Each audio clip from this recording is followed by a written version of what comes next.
জিতলেন, জেতার পরে ট্রফিটা নিয়ে কিন্তু অঙ্কনের হাতেই তুলে দিয়েছেন আমি যতটা দেখেছি।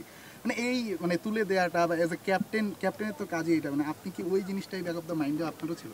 হার দিয়েই সিরিজ শুরু, তবে শেষটা হয়েছে স্বস্তিতে। ক্যাপ্টেন লিটন কুমার দাস নিশ্চয়ই ড্রেসিং রুমে এখন আনন্দ করছেন, টিমমেটদের সাথে হাসি আড্ডায় মেতেছেন।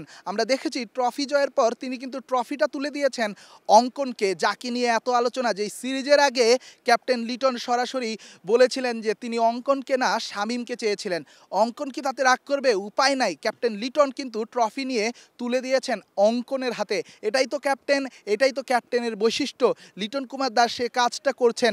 নিশ্চয়ই এই সিরিজটা জয়ের পর এবার লিটনের মাথায় চিন্তা থাকবে বিশ্বকাপে কিভাবে বাংলাদেশকে নিয়ে পারফর্মটা করবে। আমার মনে হয় যে প্লেয়ারটা নতুন আসে, কারণ অঙ্কনই নতুন এসেছে, এসে তো সব প্লেয়ারই অলমোস্ট খেলা, সো সে ডিজার্ভ করে এটা। কারণ আমি মানে জবে থেকে এই জিনিসটা হ্যান্ড ওভার করেছি অ্যাজ এ ক্যাপ্টেন হিসেবে, আমি সবাইকে যারা নতুন টিমে আসে তাদেরকে দেওয়ার চেষ্টা করেছি। আমি জানি এটা ভালো না খারাপ, বাট আই হোপ যদি সামনেও এরকম কোনো নিউ প্লেয়ার আসে তাদেরকে দেওয়ারই চেষ্টা করব। সিরিজ জয় দিয়ে বছর শেষ করলো বাংলাদেশ। বাংলাদেশের ক্রিকেট ভক্তদের অবশেষে মনে শান্তি, কারণ বাংলাদেশ যেভাবে সিরিজটা শুরু করেছিল একসময় মনে হচ্ছিল হয়তোবা ওয়েস্ট ইন্ডিজের মতো এই সিরিজটাও হেরে যাবে বাংলাদেশ, কিন্তু একটা নাম যিনি আসলে সিরিজটা জিতিয়েছেন, তানজিদ হাসান তামিম। বিপিএলের আগে রাজশাহী ওয়ারিয়র্সের যারা ভক্ত তাদের মনেও নিশ্চয়ই আনন্দের জোয়ার। তানজিদ তামিম বিপিএলের আগে যেভাবে বছরটা শেষ করলেন, বিপিএলে হয়তোবা আরও মারাত্মকভাবে তিনি ওয়ারিয়র্সের হয়ে লড়াইটা চালাবেন। ম্যাচ শেষে বাংলাদেশের এই প্লেয়াররা যখন এখানে সেলিব্রেশন করছিল তখনই কিন্তু আমরা তানজিদ তামিমকে পেয়েছি।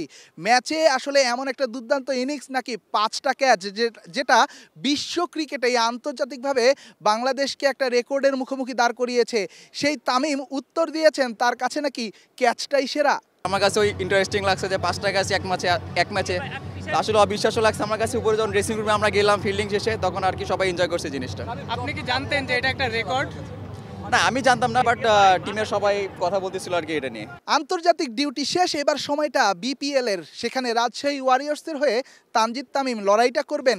কেমন দেখলেন নিজের দল? না, আলহামদুলিল্লাহ যতটুকু দেখেছি এবং কোচের সাথে আমার কথা হয়েছে, ওয়েল ব্যালেন্স টিম। তো আশা করব যে রাজশাহীর হয়ে ভালো কিছু করার। দুর্দান্ত এক 50-র পরে নিশ্চয়ই দেখেছেন টিভি স্ক্রিনে কি জানি দেখিয়ে দিয়েছেন তানজিদ তামিম। কেন এমনটা রহস্য উন্মোচন করলেন নিজেই।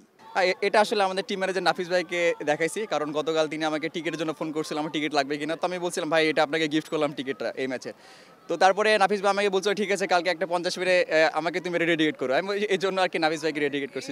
বীরশ্রেষ্ঠ শহীদ মতিউর রহমান ক্রিকেট স্টেডিয়াম থেকে রেদওয়ান শাওন, স্টার নিউজ, চট্টগ্রাম।